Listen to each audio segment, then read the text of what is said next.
Hi, Claudia Glassman here with Mighty Oak Parenting. I talk a lot in my blog posts and the work I do with people about the relationship we have with our children. And when I'm talking about that, I'm really talking about attachment. And so I often get asked, what's the deal with attachment anyway? We hear these terms, attachment parenting, and what's going on? Well, simply put, attachment is the relationship that we have with our children and the bond we have with our kids. And there's been, a lot of studies done for psychologists, Mary Ainsworth being one of them, who looked at attachment styles and what those look like. And I'm not going to get into those too much because it gets a little more textbook, and I want to give you guys, real life application for this. But basically, what we're aiming for is a secure attachment with our child. And why is this? Why is that important? How does that form, right? So it's important because the relationship we have with our parents is the first relationship we have in our life. And it's from this relationship that the foundation is set. And so all of our future relationships are somewhat dependent on this relationship with our parents in terms of what is expected, right? And so the relationship that we form with our kids is super critical because of this, because it shapes our child's view of the world, of themselves, and of other people. So a child who's securely attached to their parents, right, has a stable relationship with their parents and has this bond with their parents, learns from a really early age that my needs are met by these people and that the world is safe because they take care of me and my needs are met. So how does this form, right? A baby cries, a newborn baby. It starts at birth and it continues, through life. And so a newborn baby cries and the parents respond. They feed the baby, they hold the baby, they rock the baby, whatever the baby needs, right? And if we consistently respond to this baby, the baby starts to learn, okay, I have a need and these people will meet it. And so I am safe and I am taken care of. If we don't respond to the needs and we just leave our child crying, or we're inconsistent, sometimes we do, sometimes we don't, then the child starts to learn, wait a minute, I'm not sure if the world is safe. And I'm not sure if these people are going to take care of me all the time, right? Sometimes they do, sometimes they don't. And then that starts to kind of become interpreted as my needs don't matter as the child grows older. And so then this creates the foundation for how they interact with other people in the world. So now you have that baby as an adult saying, people aren't reliable, people aren't trustworthy. And so they may have a hard time forming relationships as they get older. So how do we create this attachment with our child, right? So it starts at birth by responding to their needs, by interacting with our children, by taking care of them, by responding again to their needs and being there consistently. So as our children grow, the way in which they connect with us changes, of course, right? So you've got the newborn baby, that's pretty much basic needs, right? Eat, sleep, and comfort. And then as the child gets older, their needs change and their way of interacting with the world changes. And so sometimes for parents, especially in toddlerhood, and obviously, adolescence, it gets challenging for different reasons as well. But as our children get older, sometimes we forget about this relationship because we're so busy teaching and guiding and, making sure our kids grow up to be great people. And we kind of feel that pressure. And so sometimes we forget about the relationship, but that relationship is still really important to nurture. Like any relationship in our lives, with our partners, with our friends, it requires nurturing. So how do we do that? How do we kind of do that ongoing? Well, the first really important thing is to take care of yourself. If you're not able to take care of your own needs, it's really hard for you to take care of somebody else's. And it's really hard for you even to read somebody else's, right? There's only so much emotional space and capability that we have. And when we're not taking care of ourselves, it's really hard to take care of someone else. So, taking care of yourself, making sure you are practicing, self-care and taking care of your own needs. If you're struggling with depression or anxiety, managing that and getting that, taken care of and learning skills to manage and cope with that. At some point, our children become explorers, and their goal is to, explore and learn about the world. And that requires distancing themselves from us a little bit. And you see this, in toddlerhood, and you see it again in adolescence to a greater extent. But we really need to manage our own anxiety about the world to make sure our children can feel safe to explore and then come back to us, and that we're a safe base for them.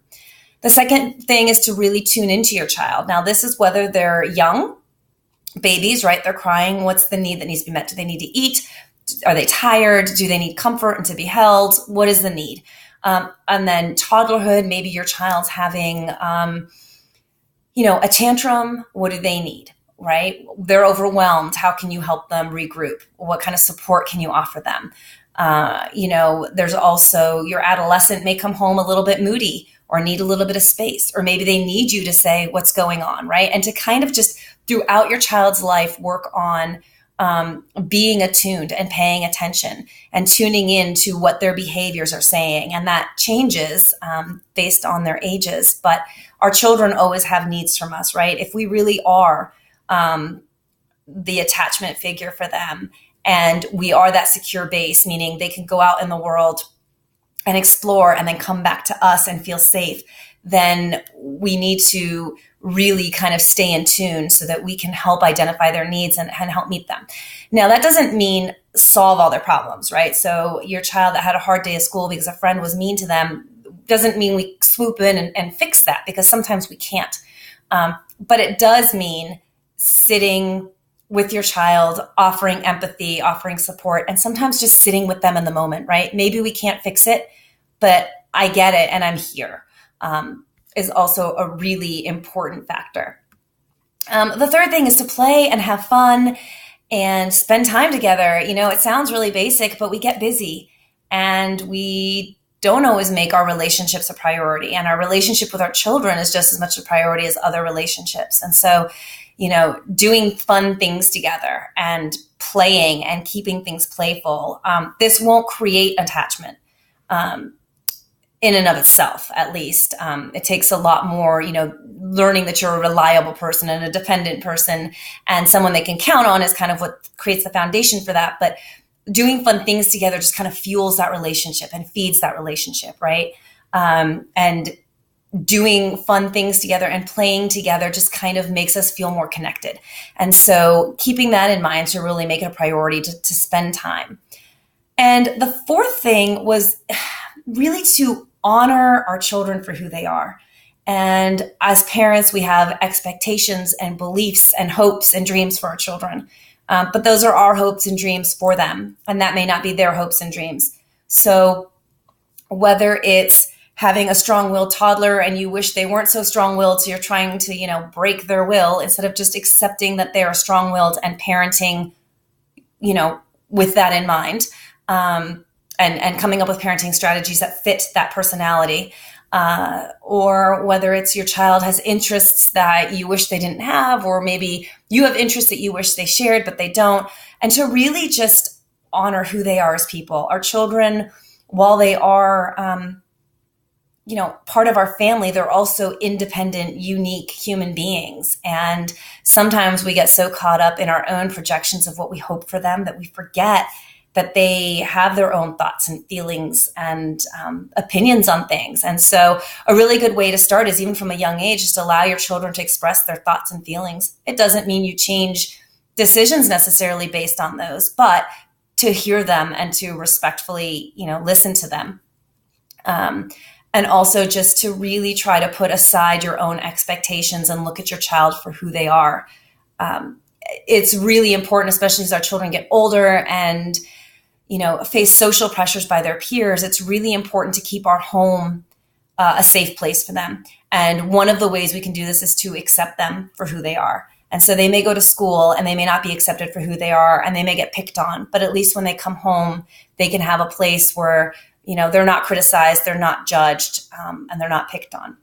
And that's kind of our goal, right? Is to be that person where our child can go out and be in the world and then come back to us for support if they need it.